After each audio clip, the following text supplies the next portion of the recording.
This is Augusta DeLomo on October 11th, 2024 at 1:50 p.m. conducting an interview for a Global Oral History of PEPFAR project.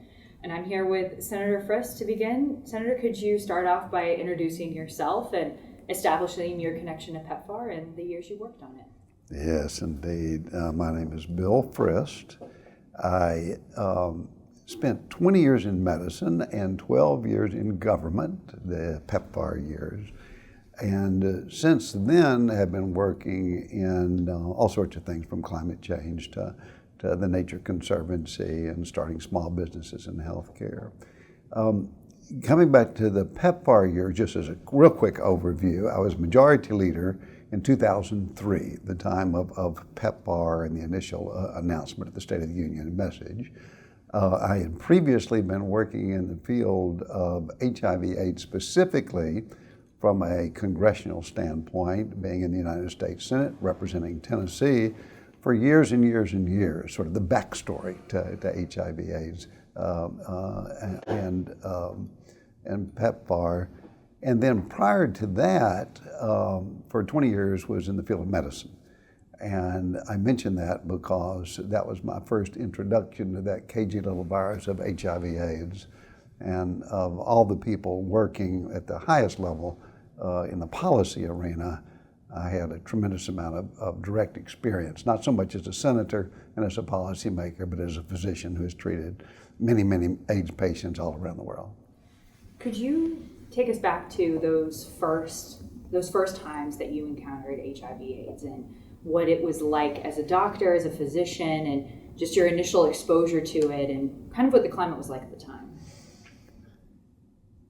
Indeed, it is important, I think, in terms of understanding fully my commitment to fighting this virus, both today when we're talking in 2024, where I'm active, as well as back in the 1980s. And I was a physician. I graduated from Harvard Medical School in 1978.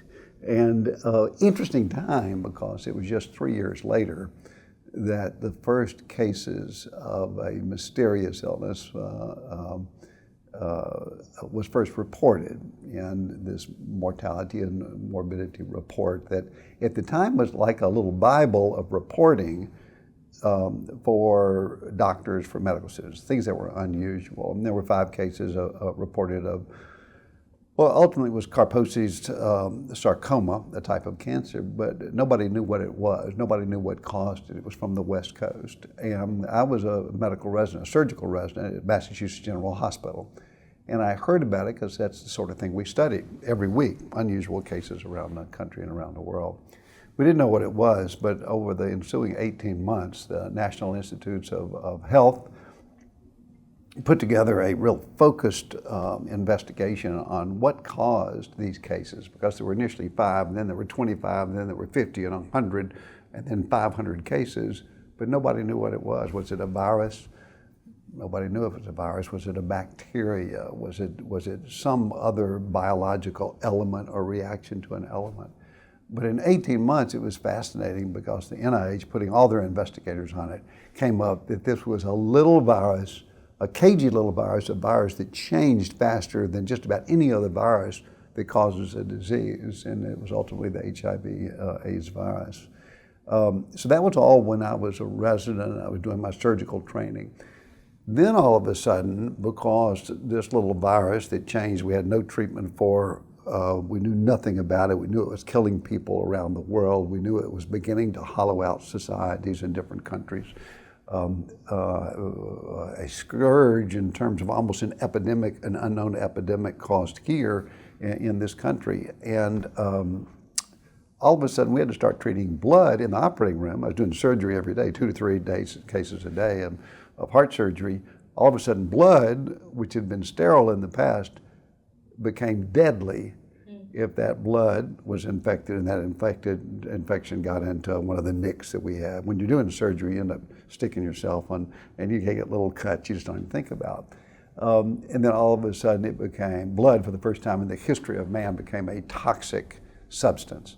And we had to start double masking and triple gloving and some surgeons would refuse to operate on HIV/AIDS patients. So my sensitivity to it, being a surgeon, first started with that story. This unknown, this mystery, the success of science in defining what it is. We still didn't know how to treat it. People were dying with increasing numbers around the world. Over the ensuing years, again, this was 1981 to about 1988, 89, 90, it went from 5,000 people dying a year to 10,000 to 100,000 to 200,000 to 500,000 to 1 million every year, to 2 million to 3 million. So I was still doing surgery during all this time. So I said, you know, this is something bad happening, not just in this country, but around the world. America woke up, and our elected policy officials did respond, and eventually acts like the Ryan White CARE Act.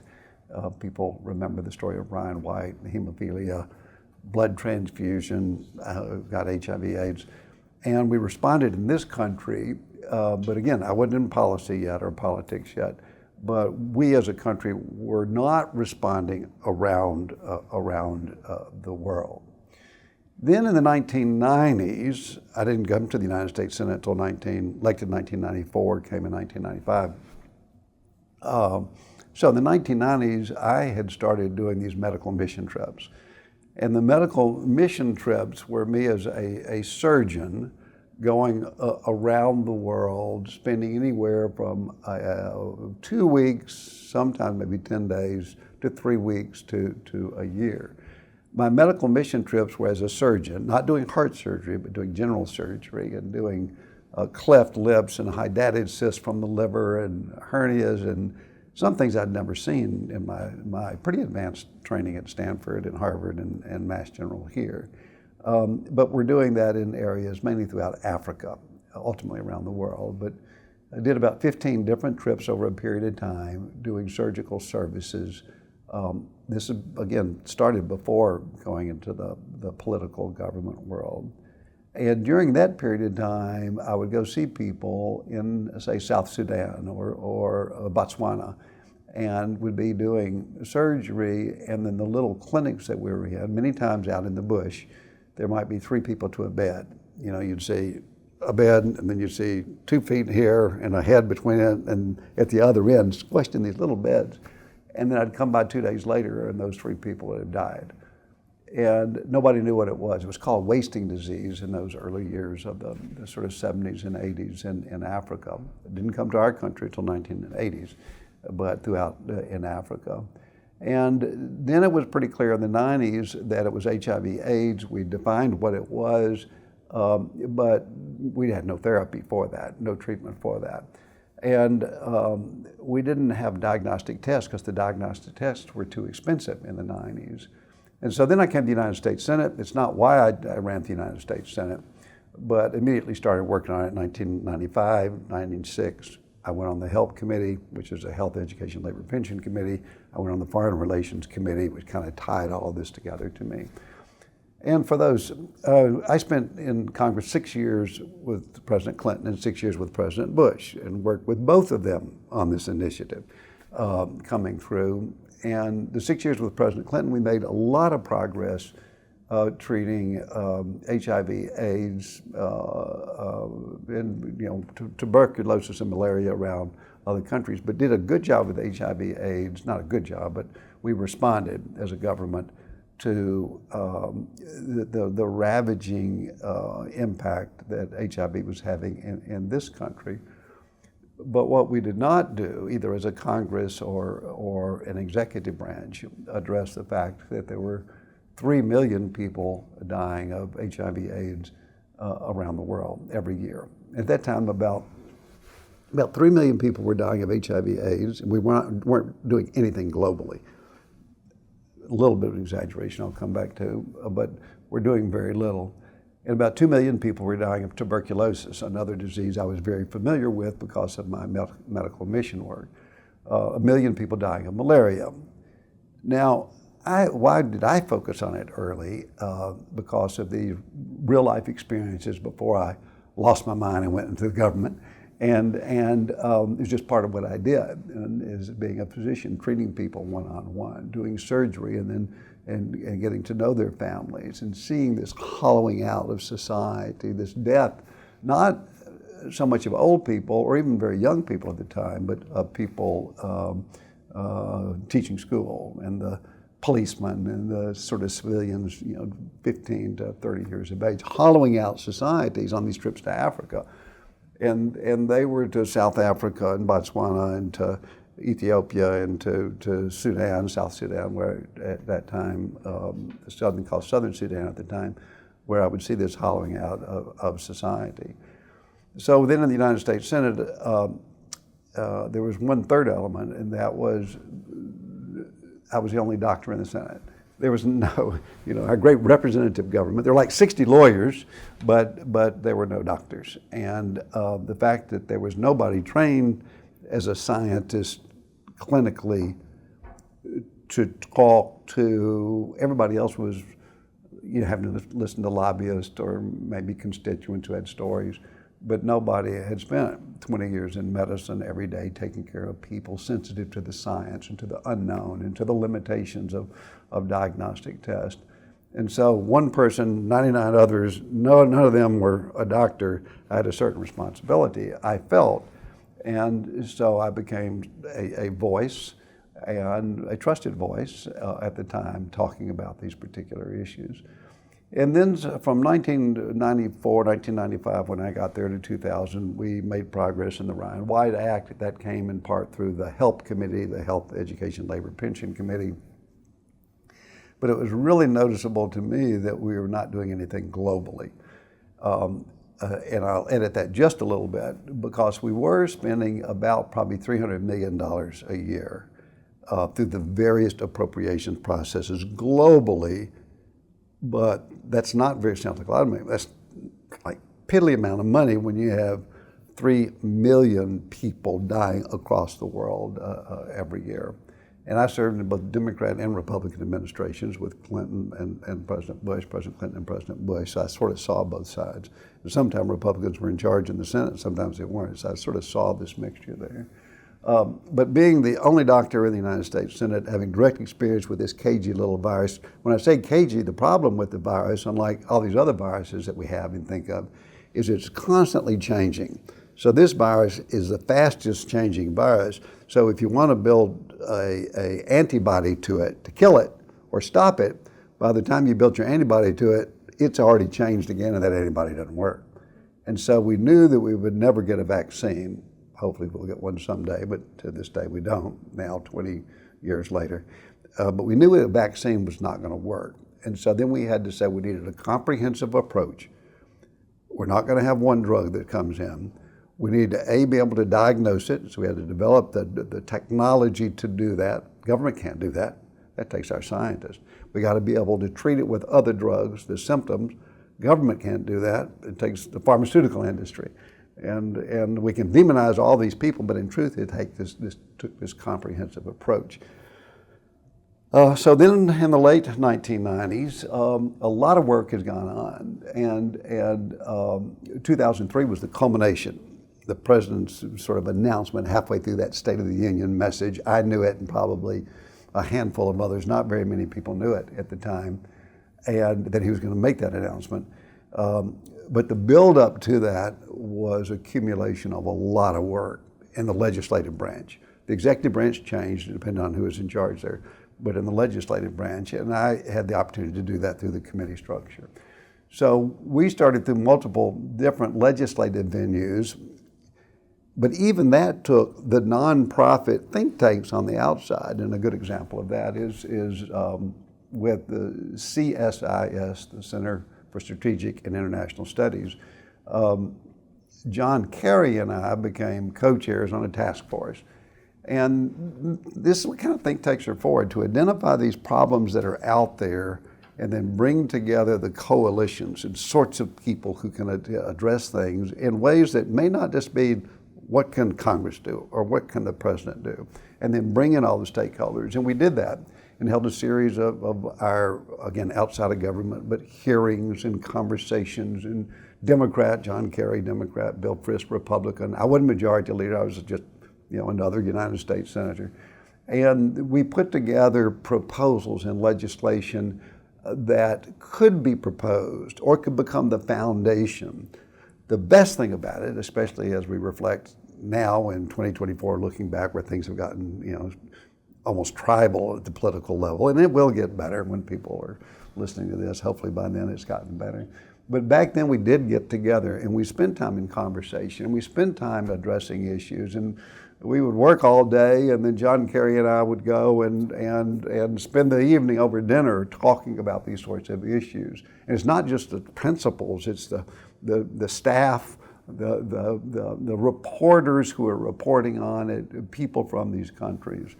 And so then we came up with sample legislation, and the sample legislation then was to work with the pharmaceutical companies who do all the great research. Our NIH ends up doing good research, but the pharmaceutical companies do a lot of research. And bringing them to the table, looking at things like human capital, what it takes to actually take the potential cures and potential diagnostic tests, the human capital it takes to be able to deliver it on the ground. We looked at the infrastructure, what does it take to deliver it? Even if you have a good medicine for maternal and child health transmission, unless you can get that medicine on the ground into villages where people are engaged and comply with it and take that medicine, it's not going to work. So looking at those sorts of issues. And I mentioned that whole story because it's an important element. That it's not one person, it's not one president, it's not one congressional leader. It is this whole myriad groups of people coming together in different ways.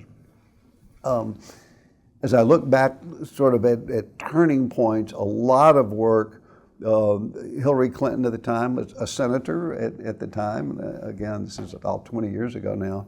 But she and I put together legislation, it was called glider legislation, but it was the sort of legislation that looked at the human element centered around HIV/AIDS of being able to deliver not just the medicines, but the information. It included prevention and diagnosis and treatment. So there was a lot of bipartisan work going on at the time. If I had to look at one turning point, and I'll stop and then you can ask me another question because I'll just keep talking. But it was interesting that all of a sudden I'd gotten involved in a lot more leadership. I'd been elected to other elements of leadership, still was not yet majority leader at the time. But it was clear that the stigmatization around this little virus, it had been politicized in the sense that if you want to pass anything through Congress, our three branches of government, and we have the president, the executive branch, hugely important, the most important sort of levering impact, but it takes the Congress, to pay for something. You do have to have majority support. You have to have Democrat and Republican support. That's the representative body of every single community and all 350 million Americans.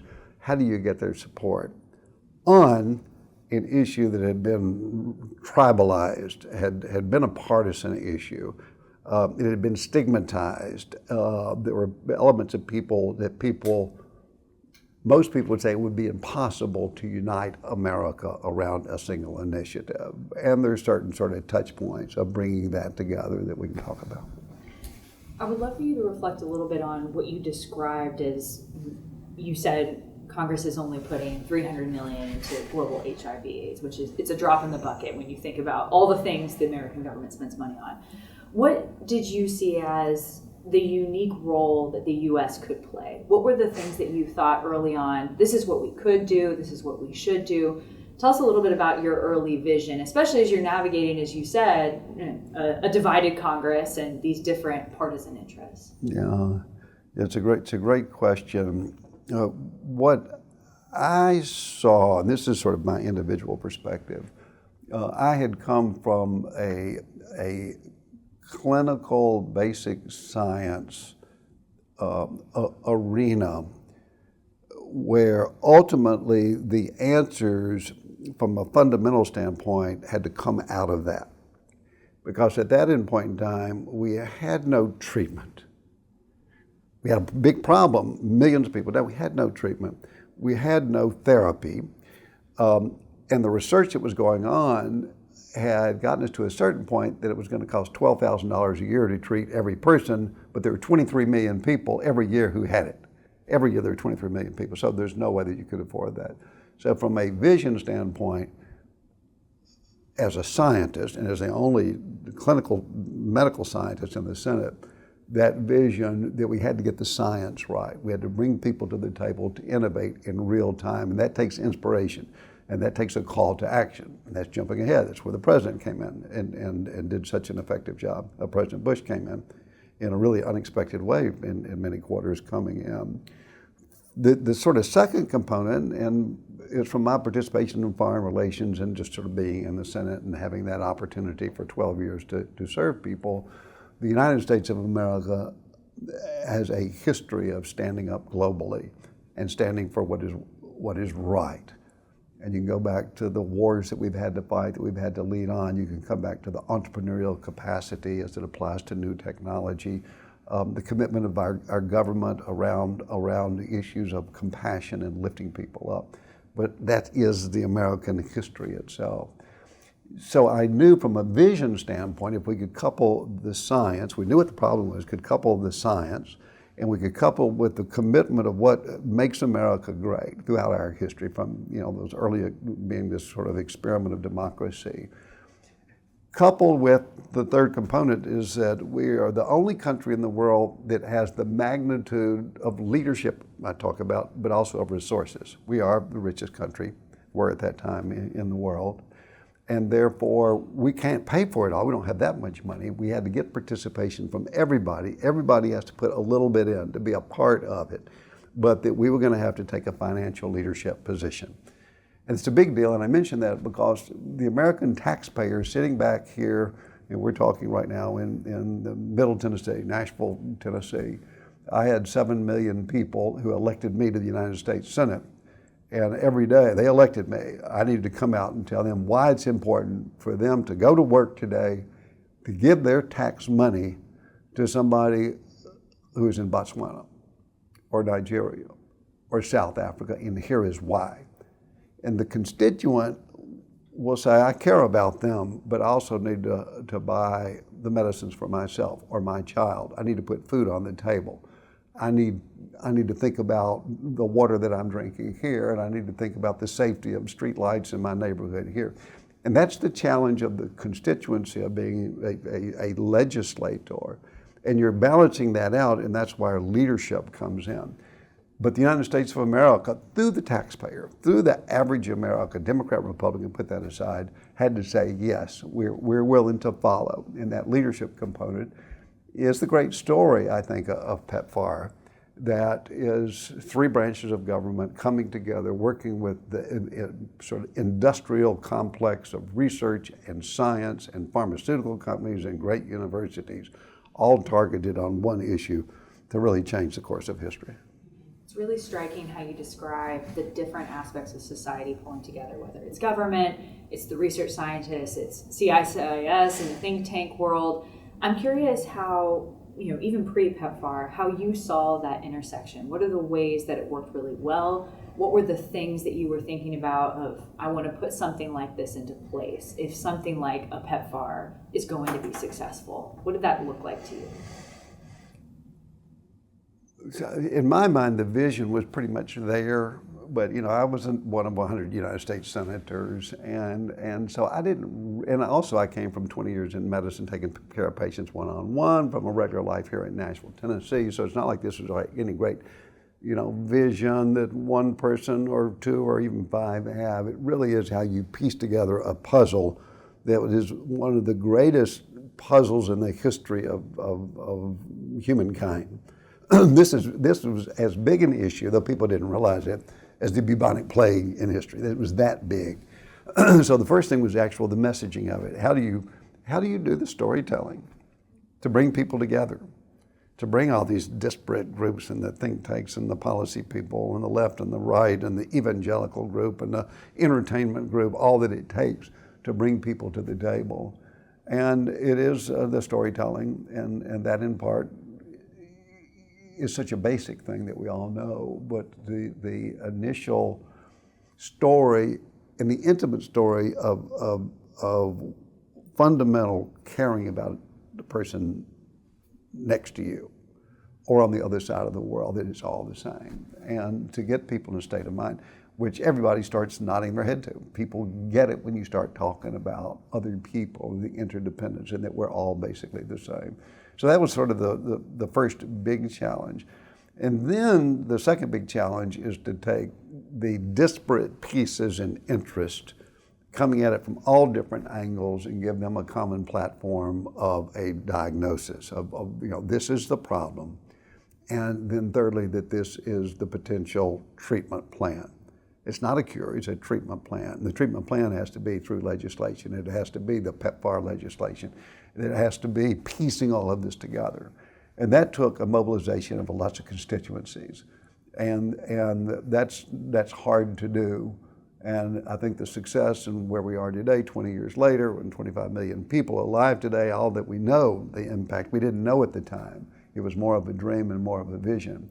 And so we set out on that journey to take piece by piece and bring people to the table. And it was the evangelical community. The left, progressive, the center of gravity was kind of there, but they would not step up and spend the money. The right, there was a lot of denial going on, or this was morally a bad vice and killing certain people and retribution, not the overgeneralization. The entertainment world was pretty good talking about it because there were some, high-profile people early on who died of HIV/AIDS, but they were not as inclusive in terms of involving the broader population. And so that piecing the story together was a matter of timing and a matter of leadership and convincing and language all coming together that ultimately resulted in what happened in 2003. I want to go back to something that you said earlier about one doctor, 99 other senators, a lot of lawyers. What is it like, and what was it like at the time, trying to bring that scientific expertise to this kind of issue, bringing that scientific literacy into a place like Congress where you've got people working for constituents across all 50 states with all different backgrounds? How did you try to move the needle? And we can take it broader than just HIV/AIDS, but injecting that scientific knowledge into the way Congress was making global health policy. So much of health care, people get health care. And so we designed Medicare, we designed Medicaid, we get the delivery aspect down. Not perfectly, but we respond as a government at the federal level, state, and I'd say even local, because it's easy to understand. You got to have sufficient number of doctors and nurses and social workers and hospitals and get people there. The harder thing, or the thing that people don't default to, is that healthcare is not health. That healthcare is not necessarily well-being. It's a treatment generally of acute disease and chronic disease now increasingly, but it lacks the social determinants. It lacks housing and people's welfare, and their mental health a lot of times gets excluded. And the number one challenge, being a voice, is to basically say that health is not healthcare. And if we look at health and well-being, we have to look at this broader concept of what brings fulfillment to people, what do people value themselves. And that's really what we're talking about coming in. And then when you go back and look at individual things, whether it's a cagey little virus like HIV, or it's malaria or tuberculosis, the second big element is taking people to this oneness of humanity overseas and around the world. And from, we're going through times right now, 2024, where we're not thinking as much about, politically, and the populism is pulling us back to just the United States. Well, that's going to swing back and forth over the years. But at the time, it was very important that we had this sort of oneness of personhood because of travel. You can fly around the globe, and infections can move anywhere coming in. So those were the two, at least, initial challenges that we were sort of able to address. And I was able to do it from practical experience. And not all politicians should be like me. I don't consider myself a politician, but I am, I guess. But I do feel it's important in our government to have a certain number of people, of say 100 senators, because it's manageable to think about, who have had a series of real life experiences that aren't, a lawyer and then running for mayor and then Congress, the United States Senate. That's fantastic. We need that. But people with real life experiences who bring those experiences, and it's not just medicine or not just science or not just the laboratory, but it's a range of it, but bring those experiences to the body of the United States Senate. 100 people that represent the 350 million people of this country, and then reflect, share those experiences, the nuances, the direct experiences, the value system, which are very different. And then I'll say, I have to be careful here, but those people shouldn't stay around forever either. Everybody needs to sort of spend a period of time, then go back and live under the laws that are passed. It's that concept of the citizen legislator. It doesn't have to be everybody, but to have a group of people. And the neat thing about that is what I found coming in as the first physician elected to the United States Senate at that time, and that was 1994, since 1928. The last physician who had been elected was in 1928. When healthcare is 20% of our economy, it affects you, me, everybody in the room, everybody in the city, everybody in the city. It affects everybody. You need to have one person or two or three or four there. And so being the rarity coming there, I had, and this is the good news, a group of constituents who were there, all co-equals. I was 100th in seniority, so I was at the bottom, but who had come up and say, this is a healthcare issue. It's fundamental, and yeah, I had a heart attack in the past, or I pass out on the floor, I want you around, that sort of thing. But in addition to that, if I said, this is what I learned in Africa, this is what I learned at the bedside of a 25-year-old woman with 2 children who's dying of HIV/AIDS and will be dead in 6 months, and both of her children now have HIV/AIDS. The fact that there are 10 million orphans in Africa now because of this virus. People would just listen to it. And having sort of trusted voices with those experiences in our democracy today, I think are very important. We've talked a little bit about just how diverse the coalition for PEPFAR became, and it feels particularly striking, as you said, we're sitting in 2024, that you're talking about partners that included Bono, Senator Jesse Helms, Franklin Graham, all working towards the same thing. And I'd love to hear a little bit about how you saw each of those people pulling together. What did they each bring? Maybe tell us a little bit about their personalities working with them and what that experience was like. Yeah. We can start with anybody. I started with Tennesseans because I think Tennessee are kind of a red. They have red and blue states 50 years from now when people are listening. I have no idea, but a really Republican state. A lot populism is very sort of important to the state and independence. So the first thing is the constituency that legislators have and that the executive branch has if they're in elective office. And it was very important to get the narrative right, the storytelling right, the truth right, the facts out, eliminate misinformation, eliminate stigma. And to me, that's the most important thing as an elected representative, is to be the voice. You don't have to follow that whole group because you're elected to be a leader, but your responsibility really is to level set with that. And then you can start taking individuals coming through. Individuals that had an impact on me are clearly, I won't go into the details, but the first HIV/AIDS patient that I took care of, both at Massachusetts General Hospital, the most sophisticated hospital in the world, exaggerated a little bit, all the way down to South Sudan at the bedside of 3 people there, all of whom are going to die. Just that juxtaposition going back and forth. And then you can jump to individuals. Probably, I'll tell you the Bono story because it's the one like people like, but it's real.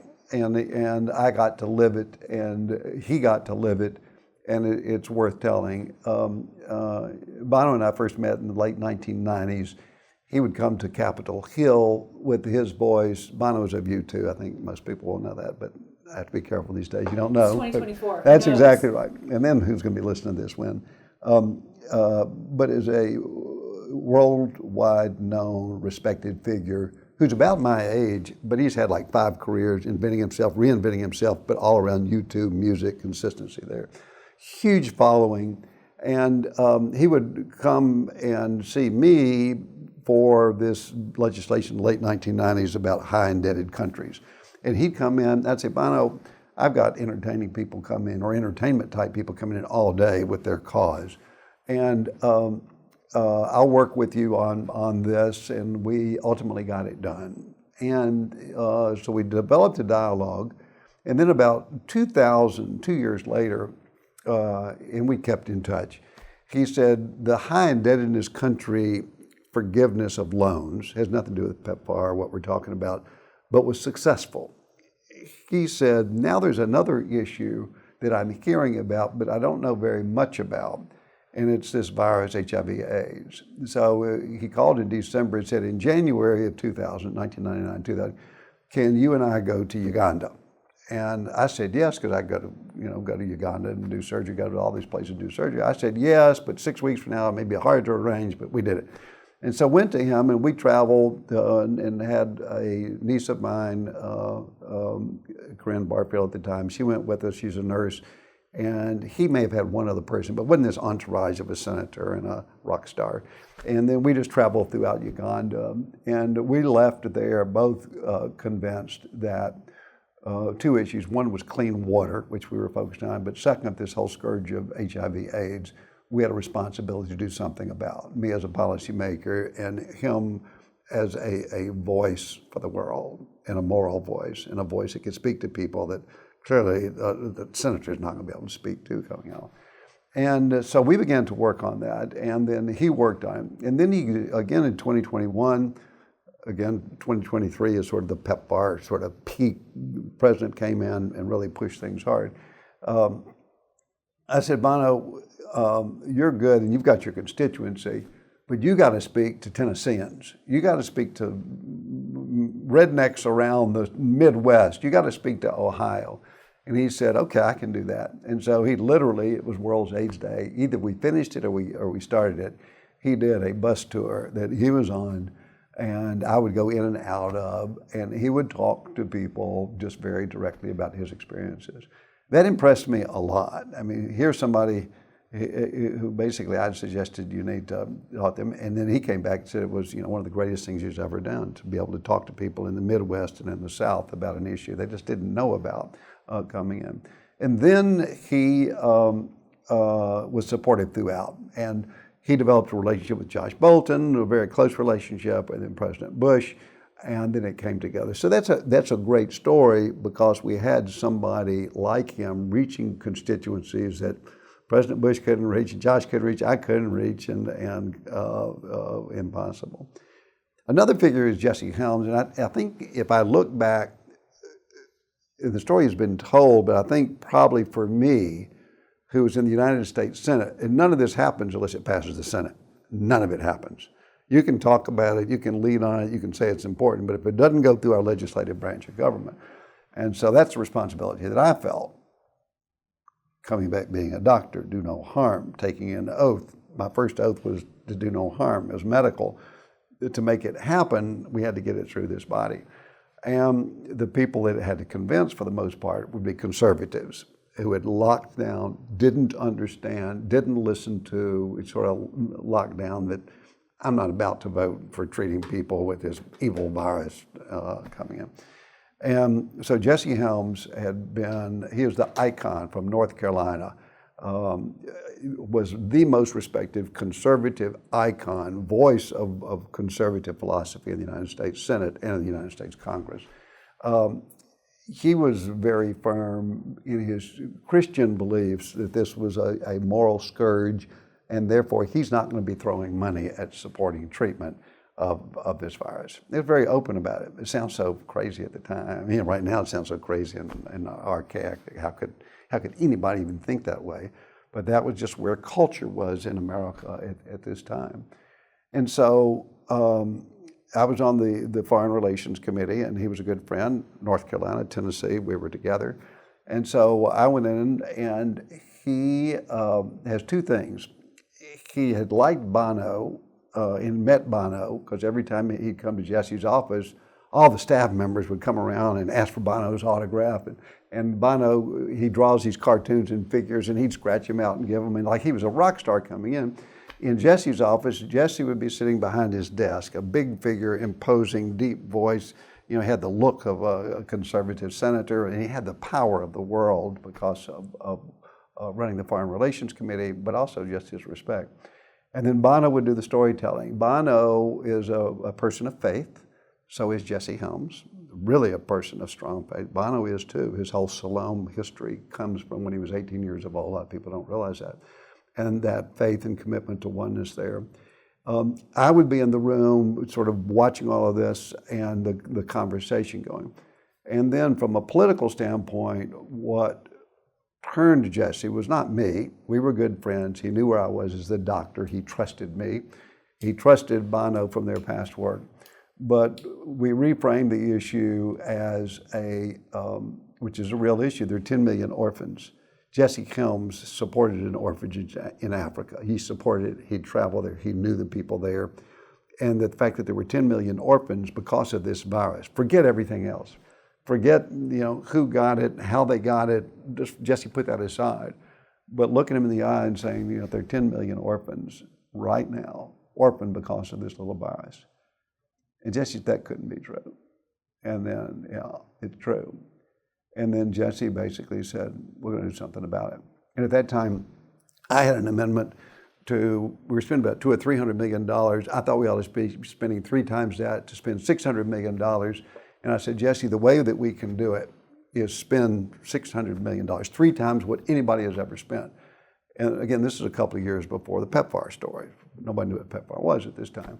And then Bono had a concert in Washington, D.C., and took Jesse Helms and his wife Dorothy there. This is like Bono here, the rock music, speaking to the world, unbelievable voice, but it's like as far as you can get from Jesse Helms.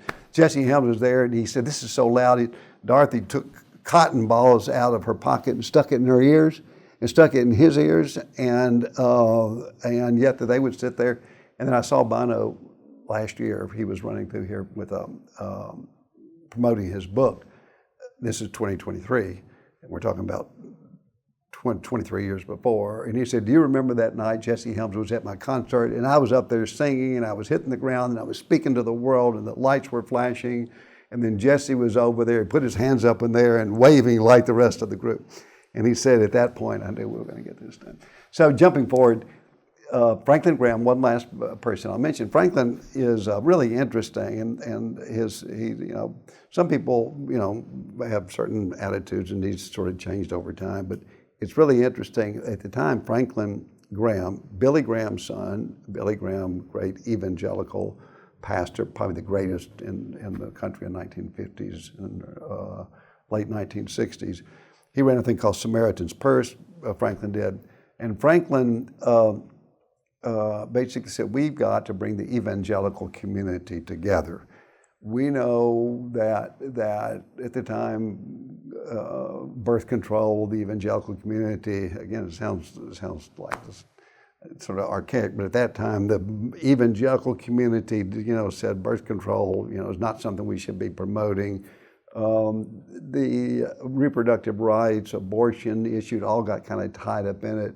But Franklin basically said, we've just got to concentrate on the fact that there are 3 million people dying every year, and that from a compassion, evangelical, at that time, evangelical focused on Christian standpoint, that we need to act. And so Jesse Helms had gone from a position in 2019 of saying, I'm not going to do anything about HIV/AIDS because it is inconsistent with my moral beliefs, to, I think it was in January, publicly coming to a conference that I did. I think it was called Prescription for Hope, that Franklin did. It was at the then Convention Center in Washington, D.C. People came from around the world. And there I spoke, and then Jesse Helms spoke. And there he basically said, for 80 years, I've been saying that this is, I'm not going to support things like HIV/AIDS, but I'm changing. And then 2 months later, he wrote an op-ed, I think it was in the Washington Post, and it's worth people going back who are interested in this, coming back and get it. He basically said, I'm wrong, and I admit that I'm wrong, and that I'm going to do everything I can, I think he was 81 years at the time, to make sure that we rectify the fact that there are 10 million orphans, AIDS orphans in the world. And I'm going to use my power in the United States Senate to do that. A few months later, he got sick and he had a mitral valve replaced. I had too much information here, and I got involved in that. But during that period of time, we took that commitment, took it to the conservatives in the United States Senate and in the House of Representatives. We took it to the evangelical community, and then all of a sudden we had the left, and then we had the right, and then we had the entertainment group, and then we had the science coming in, and that was enough to establish the prepared state for the President of the United States to come in and surprise everybody on that late January date with this PEPFAR announcement. I have one last question for us before we move to PEPFAR, and that's about this early work that you all do culminates in the legislation that you described that you co-sponsor with Senator Kerry, and that initially goes through the Global Fund. And so can you tell us a little bit about what the Global Fund was? The decision to work through the Global Fund is obviously one the Bush administration eventually turns away from it. What you saw as the primary reason to work through the Global Fund, and maybe what you saw as some of the benefits and drawbacks of that initial approach. Yeah, the premise that we started with is that this is a global problem, that these viruses, as most infectious diseases, no color of skin, no geographic border, that it is a planetary, it is a global initiative. People always think Africa. People don't realize there were more cases in Russia at the time than in any country in Africa itself. Explosion in China, explosion in India. So this is a global issue. So we felt, and as an elected representative, I felt, coming back to my Tennesseans, is we're not going to solve this. There's not enough money for us to actually solve this. There's not enough governance for us to come in and say the United States of America has got all of the answers coming in and telling other populations that we need to have a buy-in with people participating to the capacity that they can from every country that is affected and the countries that are not affected, number one. Number two, we needed a governance structure that was transparent, that was accountable. Now, the U.S., people in the U.S. will say, well, that means it has to be us. Well, that's good, but there are 145 other countries out there, and they may not agree with that. And so to have a independent, of which we're a part, but that we don't govern. So Kofi Annan at the time, and sort of the global structure, had proposed a fund that was sort of in a parallel arena that everybody would pay into. Now, everybody else said the U.S. needed to put in 80% of the money, and we said we would not only put in 50% of the money. And so a lot of the discussion at the time, as you said, was very much about how much to make that the governing ruling structure, and then how much the United States needed to actually lead. The United States ended up leading in a different way ultimately, but still supporting a global fund, by putting in the transparency and the accountability and the leadership and about 50% of the funds itself. So I'd love to move us forward to PEPFAR. When, in your sense, do you start thinking, I'm hearing things that the Bush administration might be wanting to do something about HIV/AIDS on a larger, more global scale? Tell us back to those initial inklings that something bigger might happen. Yeah, it's a good question because it was President Bush. People said, I think, and all your other interviews will tell you, but I think at the time, President Bush had never been to Africa. I think he was there for a day for his dad or something. But, people, when the reason why it was such a surprise, I think generally people, not the people on the inside, but people there said, can a Republican president from a conservative cause be putting in something that's going to change the history of the world on an issue? And the answer was yes, because when I was going to these meetings over at the White House, I was part of leadership. I wasn't majority leader at the time, but I was like fifth in leadership and elected leadership. So whenever we would talk about any global issue or domestic issue, the leadership of the Senate would get called into the president's office or the cabinet room. And I would notice when the issue of a public health issue and HIV/AIDS would come up, all of a sudden the president's position would change a little bit. And it would be a little bit more leaning in. And then an issue would come up, and it wouldn't even be on the topic itself, but the question he would ask would come to like, Nivarapine, I mean, what presidents can even know what nivarapine is at the time when you're in a bunch of political people in his office? He would say, does that really only cost $1.50 and we can use that to prevent transmission of HIV/AIDS? And so I said, something's going on here. I mean, clearly he was having discussions with Josh and Condi and Secretary Powell. So clearly something else was coming on. And then obviously we were working together because we had a series of about 6 bills. So we've been working, it wasn't just that one bill. And the House had put together some bills. Our bill ended up being used as a template, but we had other bills on human capital around HIV/AIDS, really as early as the 1990s that I had supported and been kind of pushing along, working at a kind of a low level coming in. So we were having these conversations. Then it didn't become really apparent to me till I got a call in January right after Christmas, and I think we were back. And the White House called and said, can you come to a meeting? I forgot it was the red room or the blue room. I said, that's kind of crazy because I've been in those rooms and gone through them on tours, but I've never had a meal there. And so that kind of wondered what that was. And they said, no, you need to be there. And then elsewhere you'll have to figure out who was actually in the room. But there were 10 people at the table. And I didn't know why we were there. And we sat down, and the president said, I'm bringing you here because in 3 weeks, I think Kofi Annan was there. I think the pastor from one of the churches was there, and I've forgotten who else was there. And he said, I want to make you aware that all the work that all of you have been doing at the global standpoint and domestically, and I'm going to make an announcement that I haven't told many people about. I don't think Secretary Thompson even knew about it. He may have at the time, who was Secretary of Health and Human Services.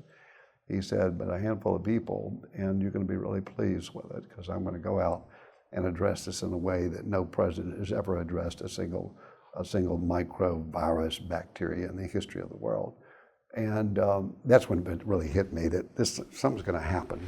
And I didn't know what it was. I didn't know it was going to be as big as what it was. And for me, obviously he said, don't say anything about it to anybody. And at the same time, the war was going on, so there were lots of other big issues, the war on terrorism. And that was when it really became, I became aware of it. And we'd had lots of discussions coming in because, again, being the only scientist, Tony Fauci had been sent down, and Josh has probably told you that story, but Tony Fauci had been sent down to Africa because the president said, is this really doable? Because everybody was telling me it's not doable. We don't have enough money to do it. The science isn't there. We have no cure. We have no treatment.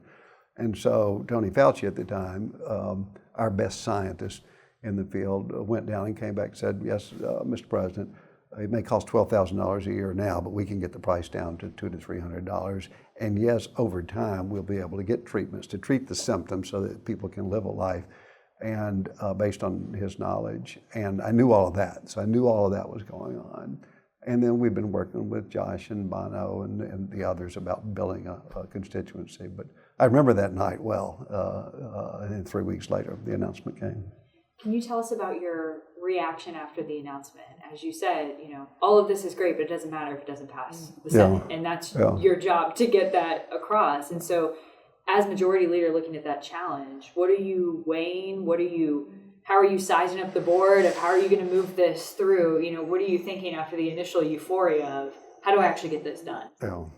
I knew it's even worse than that because it wasn't that. It made the announcement, took everybody by surprise. Still, most of the State of the Union announcement, it was about halfway at the halfway point, maybe even closer to the end.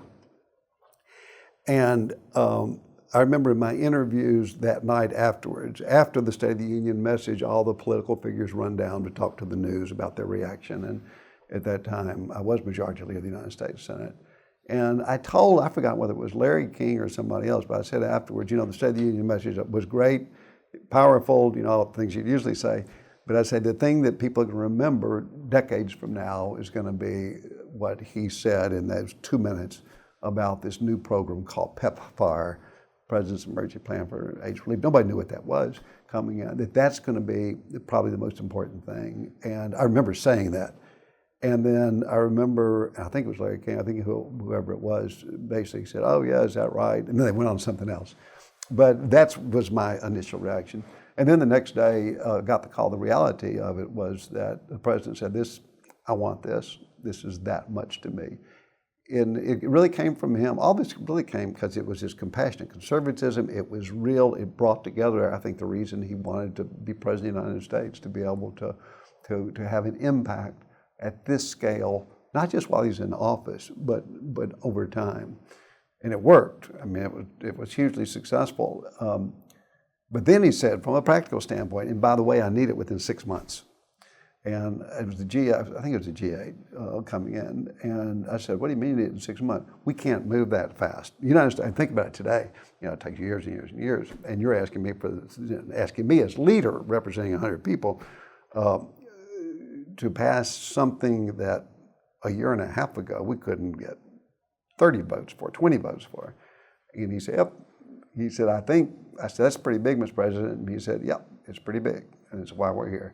And then all of a sudden I said, okay, you know, he's serious about it. And the G8 gave us an endpoint. And having an endpoint is good in Washington. And now I didn't tell everybody that that's why we had to have it. But every meeting with him and with Josh at the time and with others, we got to have this thing. We got to take it to the world. And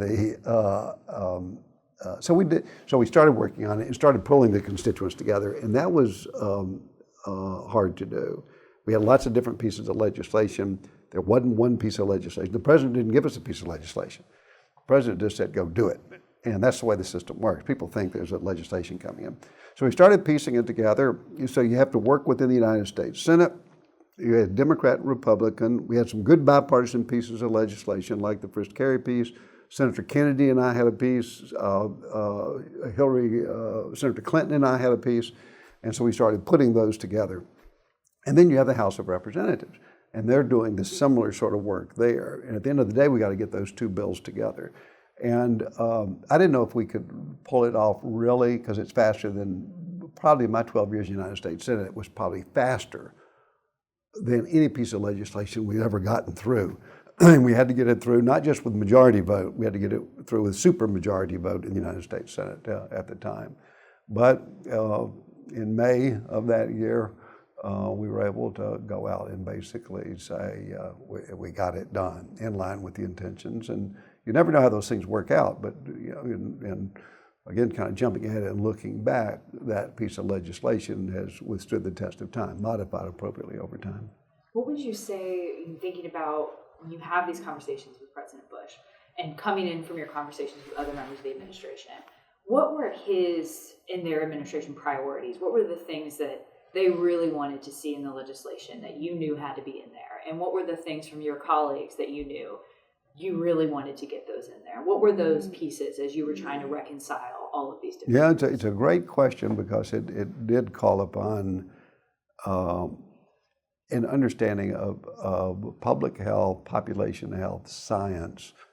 And we just said earlier that expertise is they're at a high level, of course, but to really understand it. And for the first time, I was explaining what a public health model is. And a public health model is senator by senator and House member by House member. And a lot of them understood it, but to be able to articulate it simply. And a public health model is diagnosing a problem, and a problem creates, you know, people dying, hollowing out of society, you know, losing your police force, you know, moms not being able to raise their kids, and then sick people, you know, it's overburdening the system. And so first of all, you need to respond to all of that coming in. But that doesn't address the public health diagnosis problem, in that you got 3 million people coming in and dying every year, and you got 23 million people with the disease, all are going to get funneled through it. So the public health model says you've got to do all this treatment. You've got to, from a bill standpoint, set up the infrastructure of being able to make a diagnosis and treatment around the world, and say in 40 countries in Africa. We had to set it up.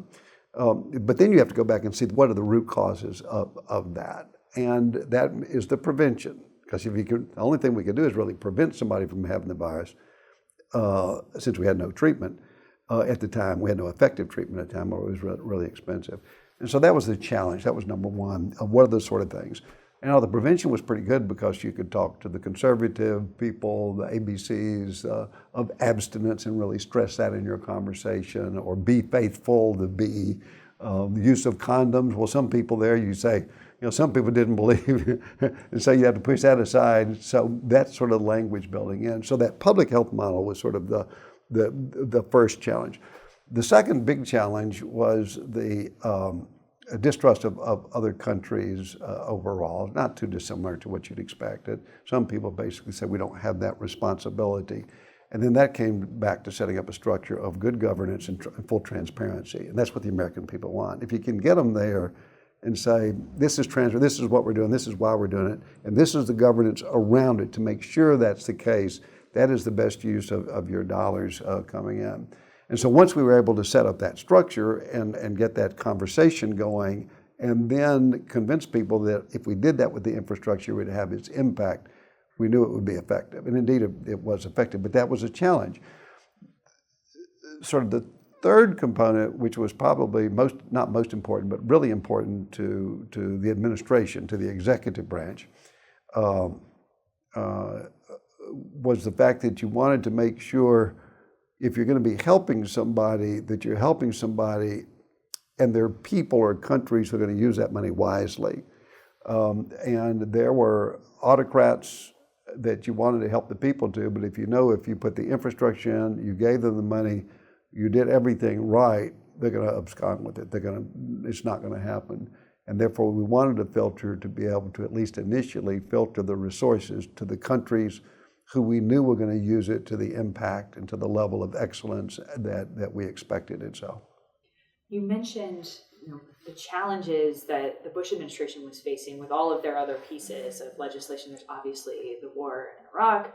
They're, at this point, trying to do No Child Left Behind. There's the tax reform plans. And the Democrats have their own agenda. How did you see PEPFAR fitting in on this very short runway to get this done? How did it fit in these different agendas? And we've heard that PEPFAR was so different, it was so fundamentally different from anything either party was doing. How would you say that it fit into what Congress was working on at the time? That's again, really important, because with any initiative, and they're also important, each one of these things, education, K-12 education in this country, a huge issue for the Bush administration and the war on terrorism at the time. Again, we had men and women dying every day in this war on terrorism at the time. And then we had this issue of HIV/AIDS. How does it get prioritized?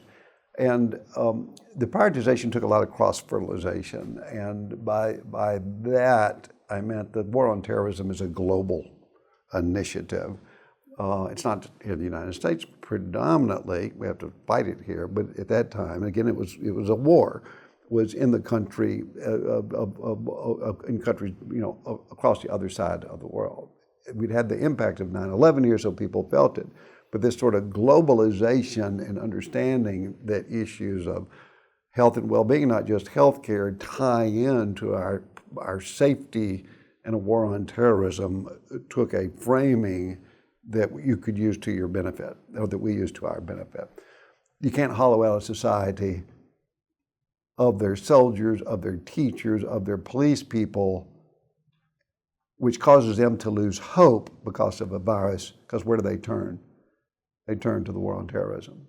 If you have no hope, you're going to go to drastic measures. So all of a sudden, HIV/AIDS and the hollowing out of the most productive people of a civilian society is a national security issue, is a global security issue. Another example would be Jesse Helms. He said in his speech, it's in that Washington Post article, which was a turning point. Again, if I had to look at one thing, I think that one article written was probably the most important thing for me in pulling people together. But he said, and he mentioned it in the article, sort of, I remember as I can visualize it, 3/4 of the way through it. He said, we talk about no child left behind, President Bush does, which was the mantra for education. This is no child left behind.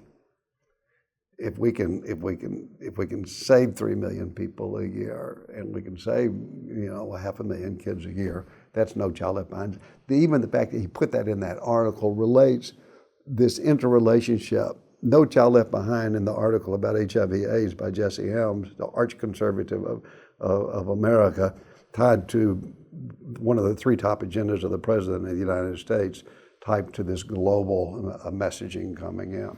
And that's why I think President Bush and the administration, who have to prioritize, who have to choose priorities, were able to do it. We've talked a little bit about the treatment itself and the challenges, obviously, with HIV/AIDS. And one of the things that we've heard is for the Bush administration, they really wanted to make sure they were funding medication. That was a key piece of what they wanted to be doing. They didn't just want to be, as you said, they wanted that money to be accountable and built an entire infrastructure around how many pills are being distributed. And we've heard that approach is really revolutionary. And I'm curious, as not just a senator, but as a physician, why is that approach so important, and how revolutionary do you think it was? Yeah, the interesting thing is, so the public health model, you have prevention really strong. You have sort of the diagnosis of the problem, HIV/AIDS killing lots of people and hollowing out society. And then you have what the impact is on individuals and the treatment of those individuals. And to get people to buy into the prevention and the significance, you have to give them hope that whatever happens, that there's treatment out there, that we're making progress, that people can be saved, that they can be treated and be given a life. The problem we had is we didn't have the treatments. Or we had some treatments, but they're $12,000 a person, which obviously you can't do with, as we said before, with 23 million people out there. So we had to give confidence. Now, not we, because we are kind of the voices, we're the amplifiers, and we're the narrators, kind of. But we had to do what President Bush did, send Tony Fauci down and basically say, is the problem real? And then number two, can we pull the people together under leadership? And President Bush basically said that. We need to get the very best science. Is the NIH, can they pull it off?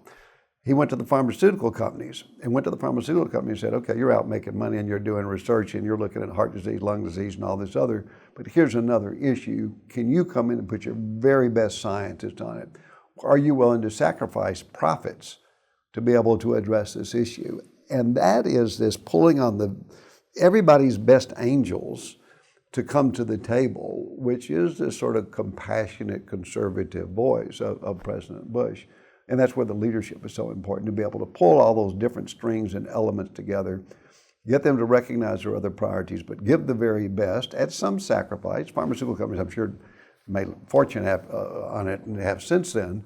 But at the time, they stepped up to the table and said, we're going to lock arms with you, Mr. President, and the nonprofits around the world, and our federal government, and our state governments, and our global governments. And if we can get the transparency and accountability in, we're going to get this done. It's interesting the way you frame it around appealing to better angels. And one of the things that's really interesting is when you read about PEPFAR's passage, that there's a lot of reassuring that certain lines are going to be maintained. And particularly when you think about concerns from evangelicals and conservatives around, as you said, contraceptives, family planning, abortion. How did you manage that in PEPFAR when you've got two very diametrically opposed at times stances from members of the Senate that you're trying to navigate? Yeah, it too is a good question, because people don't see all of that. And all of the legislation that we were involved with from 1998 to 2001, different pieces, people aren't aware of any of that. In each of those pieces of legislation, there were trade-offs that were made, that you don't get everything. You see negotiation. You notice that I said I had legislation with Kennedy, with Clinton, with Kerry. I represented a more conservative, state, and in leadership, the country. They represented a more progressive and more liberal.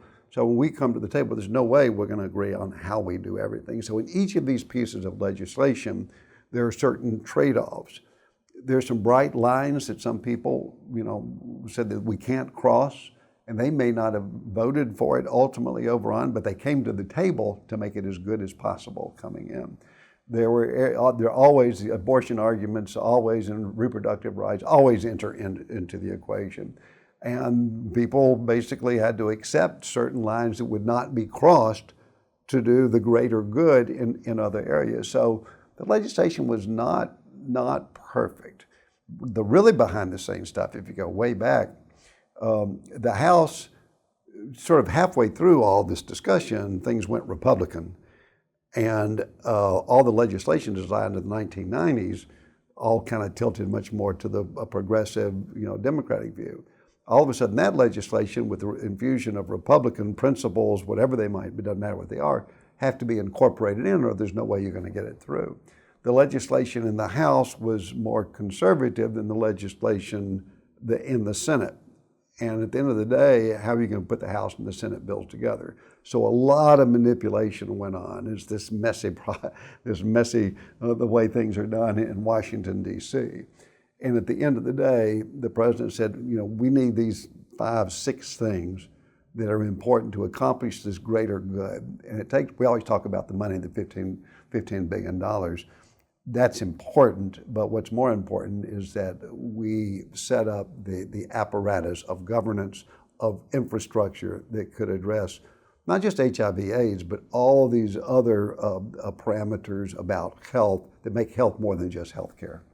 When you talk about the setting up the apparatus, we've heard a lot about the, I'll say, tussle between the different factions of the federal government, whether it's CDC, whether it's going to go through state, of how are we actually going to get this money from Congress to the people who need it? How did you see that infighting between the different administration, agencies? What ultimately went out, and what was the logic of how that was designed? I wasn't involved in the execution, so there'll be better people to talk about that. We did have experience with it in the legislation that both Hillary Clinton and I did, and that Ted Kennedy and I did, addressed with actual specific legislation and amendments, this cooperation within the federal government on HIV/AIDS.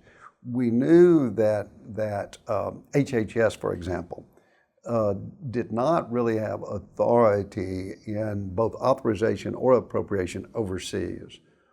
Well, as you can see, we're dealing with a global issue, a planetary issue. To say that the most powerful department, cabinet position, had no authority at all to share their expertise, forget the flow of money, their expertise globally.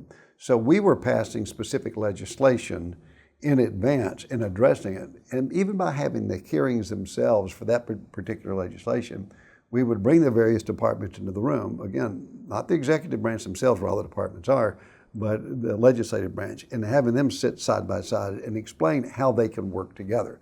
This was like 1998, 1999, and 2000. So how it actually played out in the legislation itself, it was prescriptive, but not too prescriptive, and it had to be worked out within the executive branch overall.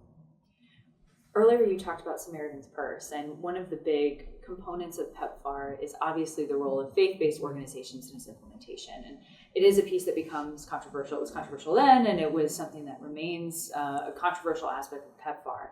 Could you talk to us a little bit about why faith-based organizations? Why was that a component of this, and how you saw their unique role that they had to play as you talk about this collective? Yeah, and this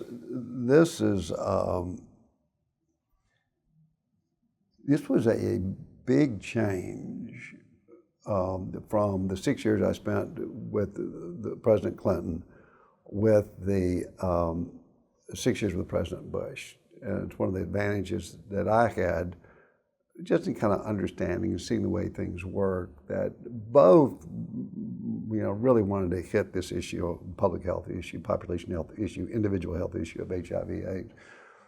But the approach was different, and it required kind of both approaches coming together. So, and I mentioned that through the 1990s, I was going every year or twice a year to 16 different countries, 15 different countries in Africa. And I wasn't going as a United States Senator, and I was going as a physician. And when I'd go into South Sudan, even as majority leader to do surgery, I'd have to leave my security back in Kenya and then go across the border flying low and get them to drop me off. And that even sounds crazy now, but that's my real life. It wasn't been like the United States Senate. And so what I got to see is how health and how the healthcare aspect of health was really delivered on the ground.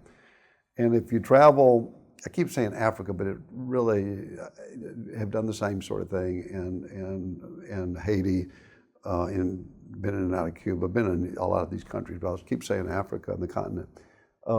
when you go on the ground in Africa, who is the most trusted person in a community?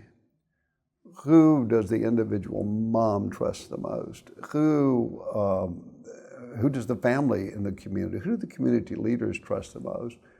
And in most places, it is centers of worship. Not the United States, well, it used to be that way in the United States, but not in the United States necessarily now because it's not real. And who is leading and delivering most health care in Sudan? 5 million people displaced by famine and by government, 3 million people dead at the time in Sudan. Where do people get their health care? It is 70%, it's not through government facilities, but are through faith-based supported institutions and facilities. It's the way babies are delivered. It's the way care associated with better housing and better food. It is a faith-based community.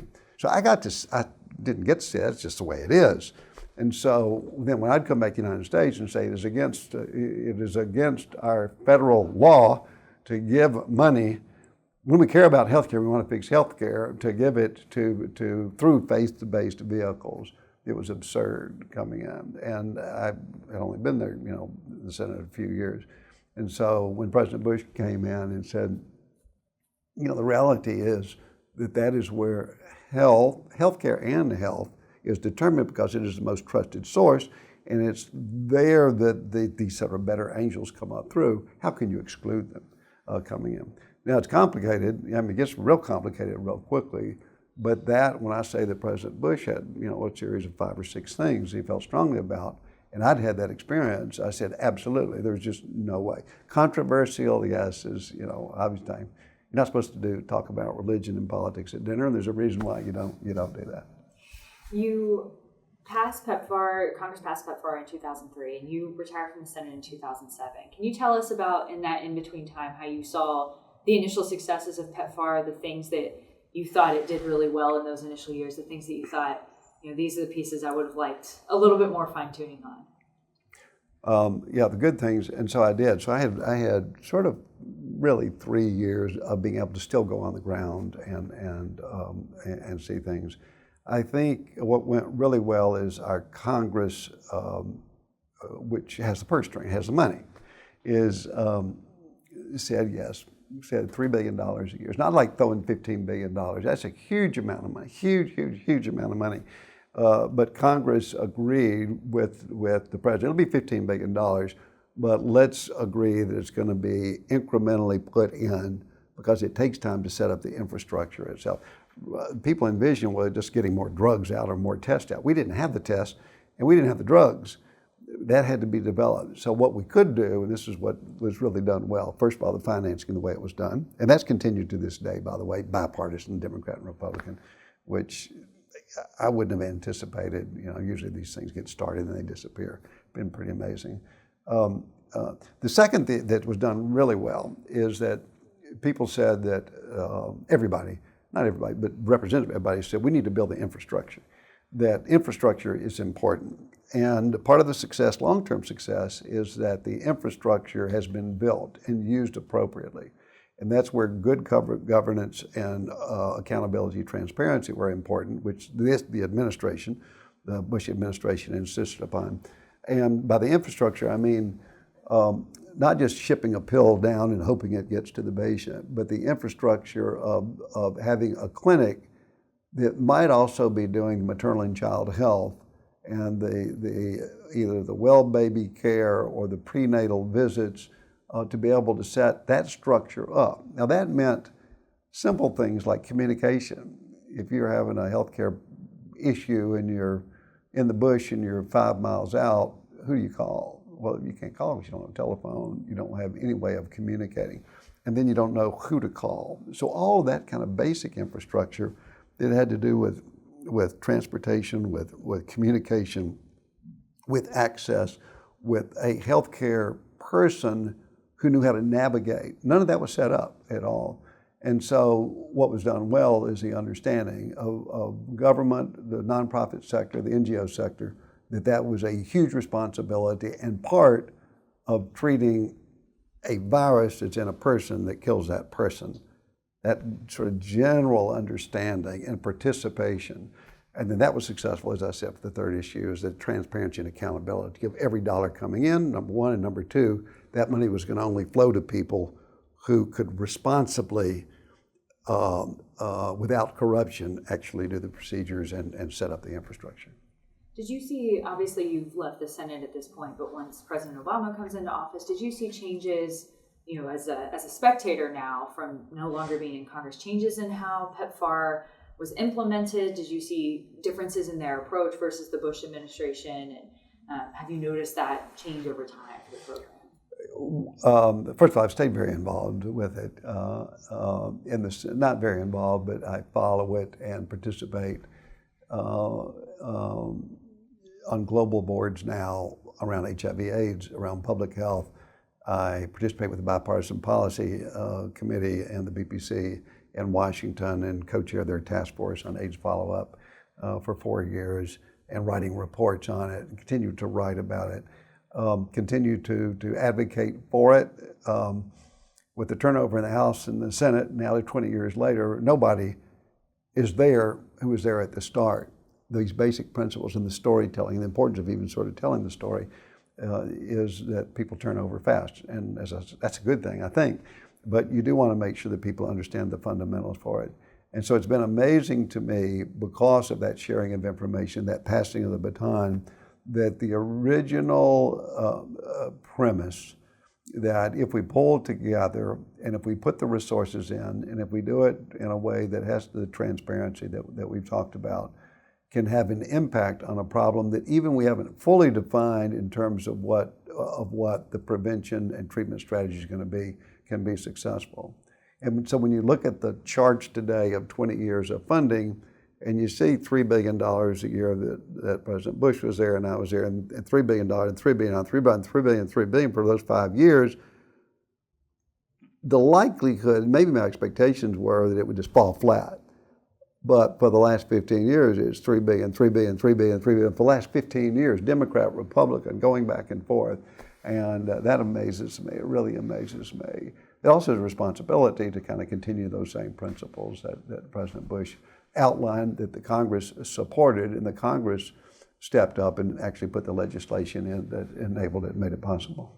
From your vantage point as someone who sits on these global health boards that's still involved with HIV/AIDS policy, what do you see as how PEPFAR has changed the landscape of global health? We've heard about how just PEPFAR's existence transformed health systems beyond just what they were doing to deal with HIV/AIDS. Could you talk to us a little bit about that? Yeah, no, it's a really important question that at the time there's no way to predict coming in. I'll give you an example.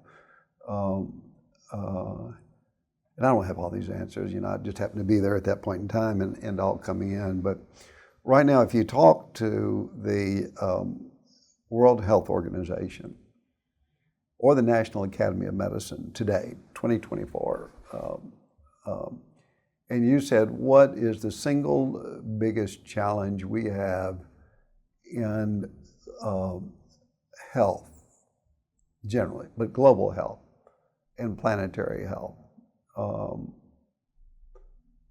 And you ask them both. National Academy, the most respected group, of health providers in the world, and the World Health Organization that has representation all over the world, they would both say today that the single greatest threat to health is climate change. Now, if I went out, we'd leave here and I go out and talk to people in the hospitals here and the doctors and all, they probably won't say that. Probably. They may or may not. The average person on the street's not going to say it, not just in Tennessee, but around the country. The reason I bring that up is I'm jumping from HIV to today, this is 20 years later. Now say President Bush, but I mean our whole federal government, and by that I mean our taxpayers, 300 million people out there, addressed an issue that people thought was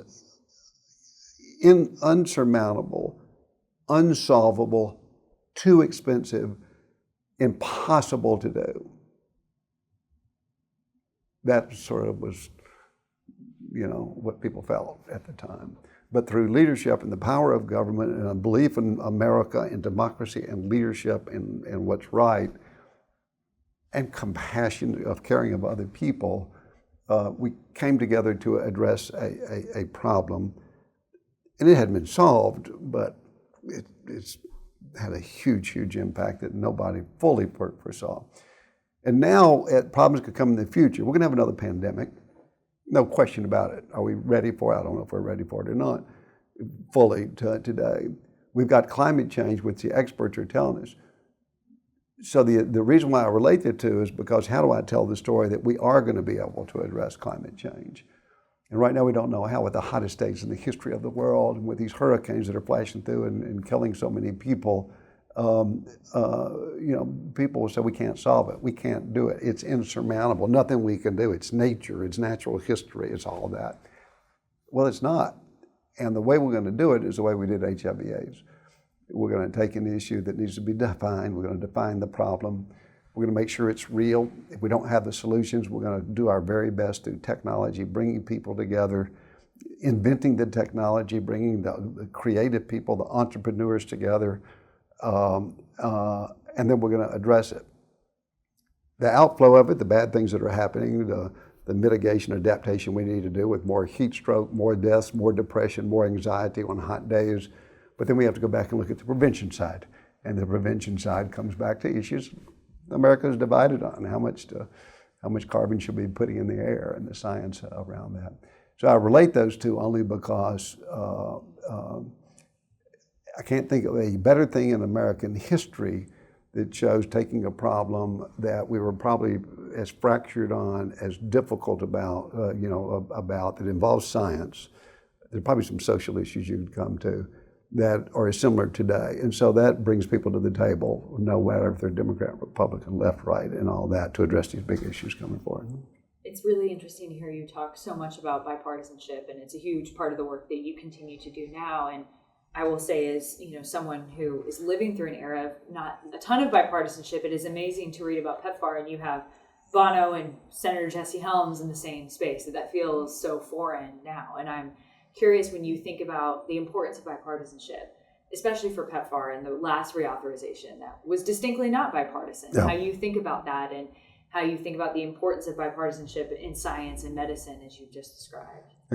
I think it's a tough time now in 2024, 2025 to be able to be really optimistic about it, because things right now are so difficult. And it's a whole range of issues, whether it's whether it's tax policy, with size of government, the other health issues that we have like dementia and Alzheimer's that we know that need to be addressed. But if you stand back and look at the sort of course of human history, where you do have these waves coming in of up and down, where on the Senate floor people were beating people with canes, 100 years ago, and that I have a huge confidence in the American people and the resilience are there. And you look at the things that have been accomplished even in the last 10 or 20 years, where childhood poverty has plummeted, where world poverty has plummeted coming in, where right now education is a problem here, but education has over the last 50 years actually improved globally. Infant mortality has plummeted coming down. So you see this overall progress that is there, that I think we are going to be able to come back to have a much more optimistic view. And I use climate change as an example because it's a big problem, a big partisan issue. I testified a month ago. My belief in the government is so strong that I can still go back and testify. I've testified twice in the last year there. And when I saw, sitting on this side of the dais, testifying as a citizen, and on the other side, when I saw, 7 Democrats and 11 Republicans sitting up there listening and all, I think America needs to see that they are listening, and they had great questions, and it's not like Republicans aren't talking to Democrats at all. If you look at conservation issues, another big issue as we look at biodiversity, climate change, but biodiversity, but whether it's pollution or heat or whatever the issue is, or land loss and all, we probably made more progress in the last 4 years in conservation in a bipartisan way than we have in the last 60 years, 70 years. Now, people don't talk about that, but in terms of conservation of land and water and oceans and coral reefs and species, our government is responding in a bipartisan way stronger now than in the history of the country. So there are some good things that I get to see that other people don't see, whether it's sitting on this side of the dais or legislation that has passed that's just not talked about. When you think about things that everyday Americans don't see, there's a lot of people that don't know about PEPFAR, and I would be curious what you would say, or if you were talking to somebody who's never heard of PEPFAR, what do you want them to know? What do you think is still misunderstood about the program? I think the storytelling has to be told less than in the past, because I think people do sense the progress that has been made. I think there's a general understanding among people who are reading and listening that if you look in the last 25, 50 years in the country, it is the single greatest, most coordinated and supported humanitarian initiative that is ultimately successful in the world. And so I think people are aware of that. I think they don't question. Now, they may question approaches and how it's modernized and what you have to cut out and get your political beliefs in there, and maybe what constituency you're representing, or fundamentally what you think is right or wrong. But in terms of the fundamentals of arguing the success of people coming together, participating in a global issue that may or may not affect them in their community or going to work every day or taking care of their family, of the huge, huge success. And the equal to, but the bigger message for me is that it is representative of the best of government, the best of this integration of public and private sector and for-profit and nonprofit and industry and private enterprise and science coming together. And although even today it's 20 years ago, a little over 20 years ago, it's not 100 years ago, and it's not 200 years ago. So when we have these other problems that come forward, whether it is the climate change that I see and its impact on our lives and mental health and vulnerable populations and acute disease and chronic disease that I see people aren't talking about, or it is the sort of issues that people have that may be more direct in terms of impacting their families, that people feel are insurmountable, and there's no way you can be hopeful about. If you know that yes, it can be done, it's a good example for people to say, okay, I'm willing to listen. I may not agree with what you're going to say, but I'll come to the table and have that conversation. We've heard a lot about the bond of people who worked on PEPFAR. We've heard about it from people who worked in clinics, as you said, all over the world, to people who were implementers, who were working in embassies, to people who were writing the legislation. Of working on PEPFAR really meant something to them, and it continues to. And I'm curious how you feel about, if that bond feels real to you, and what are the moments for you that really stand out as you reflect on that time? Yeah, I think what it does, when you ask the question, I immediately go to sort of the 30 people or so who you just saw. You knew that it clicks, and it's what gave them passion, and it captured it. I guess having been there and seen so much of the backstory, and this is probably more in the congressional arena where you're not sort of a group of 8 or 9 people working there. And I got to be in and out of that group because of my leadership position of being the doctor and then being majority leader. But I really do think of the probably 1,000 people who participated in those hearings, in the legislation, in crafting it, never knowing there was going to be a PEPFAR, but who believed that they could do something in their everyday lives. I think of my staff people. I had probably 10 staff people, my teammates, the people who I talk to every day, educating me and saying, this is the way we need to express things. This is the language to use. This is what not to do. I think of all of those people.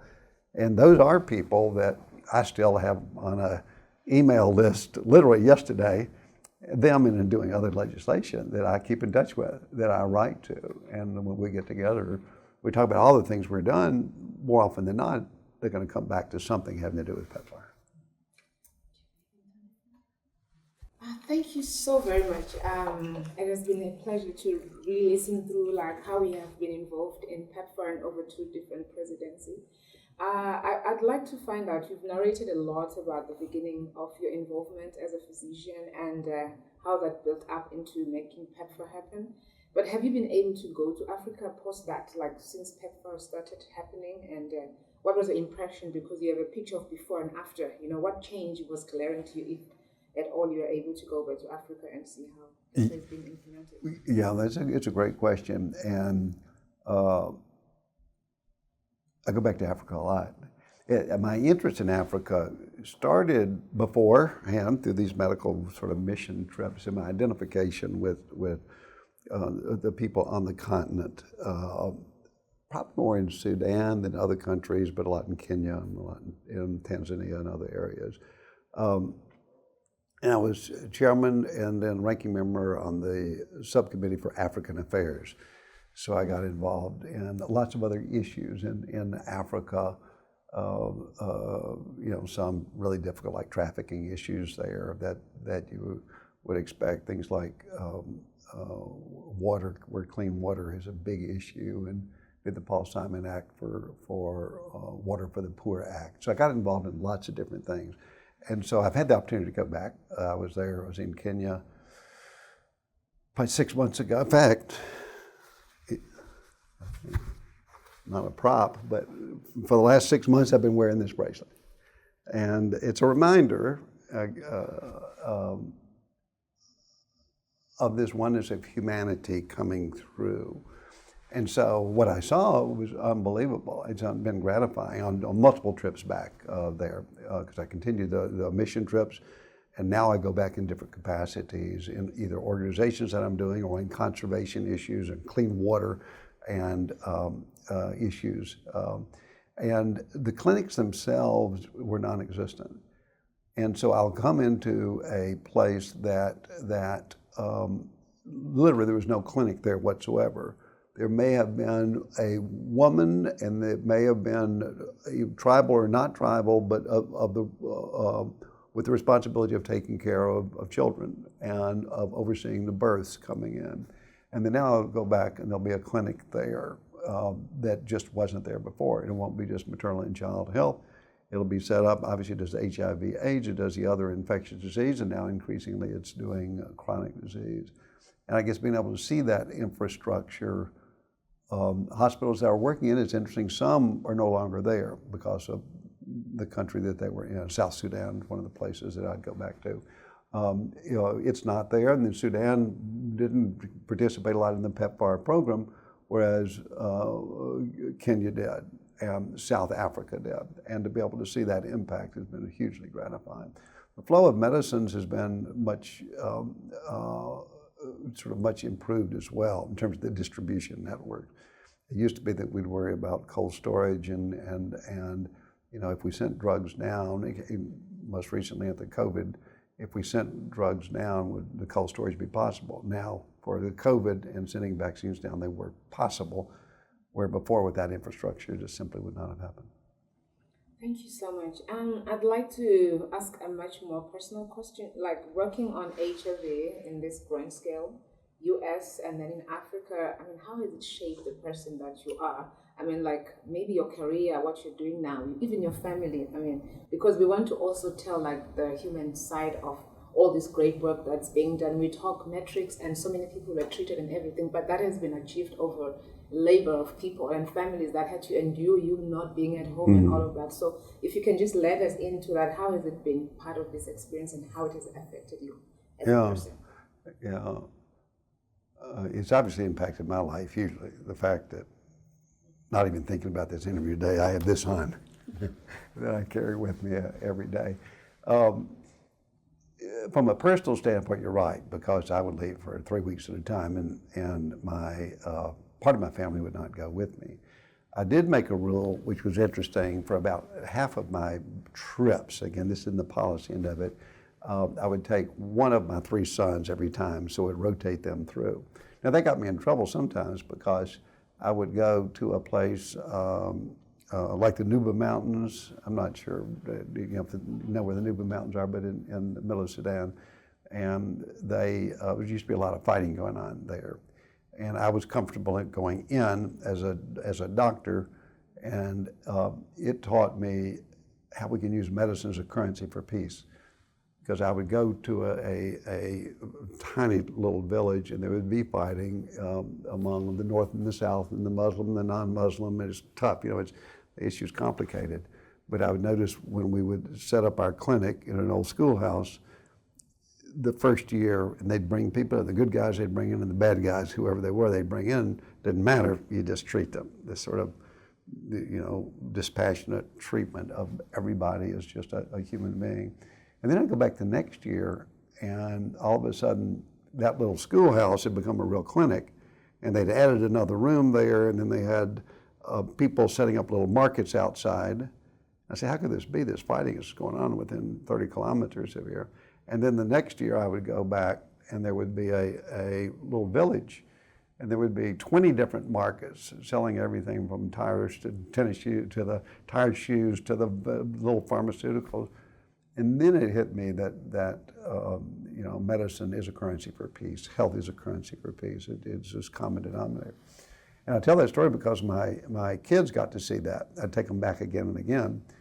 I say it got me in trouble because I took them one time and I was scared to death because there was so much bombing and they were fighting 30 feet away, and it was like child abuse. I shouldn't have been doing that. But what they got to see is humanity really at its best.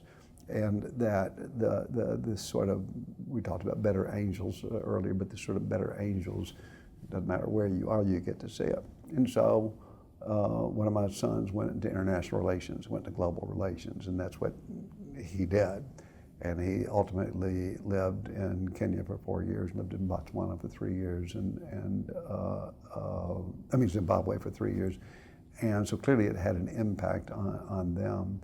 Another son ended up going into not being a doctor, but the healthcare sector, in large part because he was with me in the operating room and saw me treating people, operating by flashlight at night, and he wanted to be sort of a part of that. And then lastly, I think the impact on all three boys and all of us is this oneness of humanity, the fact is that the borders are artificial and kind of invented by us coming in. And you mentioned the sacrifice. The sacrifice is clearly there. The sacrifice is just going into government's there because government's tough to get into, and a lot of people don't appreciate that. But I think the opportunity to be able to see other people, yes, at their hardest times, but also see the resilience and adaptation and the hope and lifting people up by people who are going to never see them is kind of a privileged position to have. Thank you so much for bringing in that, because just saying that, it just brings out those kind of issues that you don't get to hear about it every day. Yeah. So, because my question was going to be like, your kids, did they pick up any experience from that? So clearly you've said that they are present in the continent, and in terms of the area of professional, deliverances within healthcare. So there's a clear impact that it has had on their life. Yeah. And they got to see they got to see America at its best.